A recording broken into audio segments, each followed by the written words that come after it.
Ignore me guys, today I'm going to be doing a video about the portrayal of witchcraft over time. This is because I thought it would be a very interesting video to do considering Fox News this week. So yeah, without further ado, let us go through our journey of time and check some really wicked stuff out. So, we're going to start off with a fairy tale. The fairy tale sort of introduced the witch to the portrayal that we see. Although we do see before fairy tales like manuals about how to catch a witch, from the whole witch scares in both England and America and obviously around the world. But you know, the portrayal of the witch doesn't really start till fairy tales, in my opinion. And you've sort of got your wicked old hag. She wears black, she has a cat, she sometimes has a broomstick, not always, but she's usually in front of her cauldron whipping up nasty potions to thwart the hero's ideas and plans. Think Snow White with the poisoned apple, think Hansel and Gretel in the gingerbread house and the witch who boils up and eats children. You know, that's what witches were there for. They were the dastardly villains of the day, and they were the ones you wanted to vanquish and get rid of. And then you get the Wizard of Oz in the 1930s or the 1900s. Well, the film was in the 1990s. Not 1990s, 1930s, sorry. And you sort of get a completely different viewpoint of what witches are. We're explained when Dorothy arrives in Kansas by the Good Witch of the North that there are 4 witches in Oz. There is one of the South, one of the East, one of the West, and one of the North. The North and South witches are good witches, whilst the East and the West were bad. Obviously, we never really properly meet the Witch of the East because she's squished by the house. But we're told that the Witch of the West was even more wicked than the Witch of the East. And we do meet the Witch of the West. She's green, she's got the pointed hat, she has the cape, she has the broom. She doesn't have a cat, but she has flying monkeys, and she lives in a tower right in the west of Oz. She becomes a very wicked person. You know, she's portrayed as someone with no feeling, no emotion. She, apart from hatred and evil, when we see the scene where Dorothy is the witch is trying to persuade Dorothy to take off the shoes, and she's using the crystal ball to really antagonise Dorothy, and it's not nice. Whilst the Witch of the North, she's very pretty, she wears a lovely pink ball gown, and she floats down in a bubble, and she sort of helps Dorothy as much as she can, to the point where the really annoying part of the end of the film where we find out that Dorothy had the way to go home all along, but still, you know, we wouldn't have a story if she just told her, just click your heels and you'll be home. They had a witch to get rid of. So yeah, that's that. And then you suddenly get a few TV programmes in the 90s, because you get Bewitched, about a little housewife who just happens to be a witch, it's a bit earlier on than the 90s. But you get another important show called Charmed, which is a show about 3 witches who live in the suburbs of America, and they go around vanquishing demons and saving the world using their powers. The bizarre thing is that this is one of the very few times where we're told that witches are good people. It introduces also the idea of the Book of Shadows, which is a major part of, obviously, Wicca and paganism, or modern-day witchcraft, as it is. And I think in either a few episodes, actually, Wicca is actually mentioned, and I think Phoebe actually goes into Wicca for a little while and finds out more about it, and her and I think Piper attend a skyclad ritual. Very fascinating, and the way it's done is so sensitive. Because obviously Wicca was sort of coming alive in America and kicking off, so naturally Charmed worked. And then obviously you get the whole thing with this baby, with this little beauty. Wicked. which was written, I do believe, if I have a quick look and find out when it was first published. Oh, there's the intro. Where are you? I don't want to read the intro, I want to find out when you were first published. It was first published in 1995 in America, but was first published in Great Britain in 2006, just not long after the musical came out. And Wicked is all about the Witch of the West.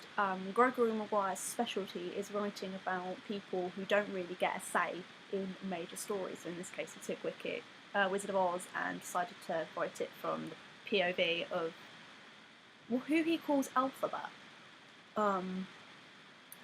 And he sort of talks about her as she's a very beautiful person, although her green makes her ugly. She doesn't have a gnarled face or a long nose as prescribed in the books Wizard of Oz and in the film Wizard of Oz, but she's actually a very pretty character. She's got a singing voice, so she sings very prettily, but she's haunted. She's sort of this person who's very misunderstood because of her skin colour and because of her powers that are revealed later on in the book. We're sort of shown her as someone who gets picked on a lot, who sort of is treated like crap, and in the end she's just like, as soon as she realises that she's never going to get forgiven for anything she has done wrong, that she does become this wicked person. And she's also shown as a very political character. And the reason that she has the flying monkeys is because she sort of did some experiments based on a professor that she worked with at university who was subsequently murdered. And yeah, and it also shows some very interesting things. It really turns the Witch of the West that we see in The Wizard of Oz into a proper character, into a human being who you'll actually feel quite sorry for. And then obviously in 2003, Wicked came out on Broadway as a musical. It is one of my favourite musicals of all time. I remember crying when I went to see it in the West End, because it came out in the West End long after the book came out in the UK. And everyone's like, oh my god, it's amazing, we love it. And I'm like, yeah, it's quite a cool musical. And this is a brilliant book. I would suggest to any witch or Wiccan or pagan that they should read this, because it gives you a whole different point of view about witchcraft and about what witches are all about. So,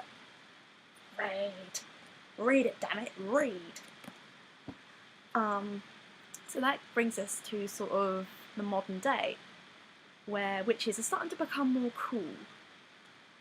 I'm a witch now, witches are cool, quoting Matt Smith, kind of. And then we're getting programs like Switch. Obviously, I've got the DVDs at home and I've watched them and I really liked them because they're light-hearted and they're quite interesting. And obviously, we have to come to the point where we're talking about the whole supernatural romance thing that's really popular for teens in the Western world, because we've got Twilight for vampires, and obviously werewolves as well. Warm Bodies has recently just come out for the zombie fans, and now we've got Beautiful Creatures coming out, which is a film about witches aimed at teenagers. It's a romance, and it's a sort of a thriller. Well, I wouldn't really call it a thriller. It's aimed at teens, so it's more of an exciting adventure. About this 16-year-old girl who just happens to be a witch, or we prefer to be called casters. And I think that really portrays the culture of witchcraft today, that witches don't like to be called witches, which I think is really sad, because of the sheer fact that we get persecuted for it. So they go, oh, we prefer to be called casters. There's your culture bite right there, dears. There is your culture bite. So, bearing in mind that this has come out recently, I suggest that we watch it. I mean, I'm going to go and watch it, mainly for the sake of these vlogs. I'm going to go and watch it so I can give my opinion about it later. I also want to go see Warm Bodies just because it looks awesome. Trying to think. Because yeah, that's the other thing. Obviously, you're going through all these books books that are aimed at teens about these whole supernatural gothic romances. Again, you see witches in them. You're getting like Being Human on the BBC. You've got God, you've got all sorts of. If I've missed any programs involving witches, please tell me, and I will sort of respond to you. You know, it's, you know, the whole idea of the witch being in the public eye has become big time now, especially now paganism and Wicca and witchcraft is now becoming mainstream almost. It's like, oh, nowadays if I go up to someone and say, oh, I'm a witch, I'm like, oh, cool, how does that work? Rather than, oh my god, you're a witch. Whilst obviously when I was at school, everyone behaved in the latter way. Was nowadays when I mentioned to my college friends, oh, I happen to practice witchcraft, they're like, oh, that's interesting, can you tell us about it? You know? Because the idea of Wicca and witchcraft has now become so mainstream in the UK that nobody cares. Oh, although they might say something, oh, did this film inspire you to do that? And I'm like, no, but you know. And obviously I should mention Harry Potter here as well, because that also brought witchcraft into the mainstream, or wizardry, or whatever. The idea of someone being a witch sort of doesn't seem to confound people anymore, because of Harry Potter, because of Beautiful Bodies, because of all these weird and wonderful supernatural things that are now in the cinema, in teen books, on the screens at the TV, and it's, you know, it's not so bad. Of course, you still get bad portrayals of witches and Wiccans and pagans in the media. Just look at Fox News. This past gone week, you know, there was a huge uproar, as we all know. Obviously, I've made a video about that, so, you know, I'm not going to carry on talking about it. It's just a waste of time. And, you know, it's another portrayal of the witch, you know, so it's important to mention it in the timeline. And it sort of brings us to the future. How is the witch going to be portrayed in the future? How are our children going to see the witch? Are they going to see her as a person in a white dress performing a ritual at each of the Sabbats, or are they still going to see the Halloween witch? Not that I think there's anything wrong with a Halloween witch. I think Halloween witch is quite a cool thing. You know, there's all these people going, oh my god, Halloween has completely been de-sacrificed or whatever, or de-religionised for us. They've completely ruined it and commercialised it. And I'm like, no, because it's a cool thing to do. I love Halloween.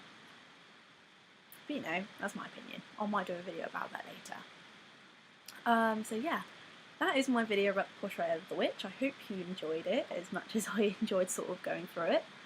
Tell me what you think, and blessed be.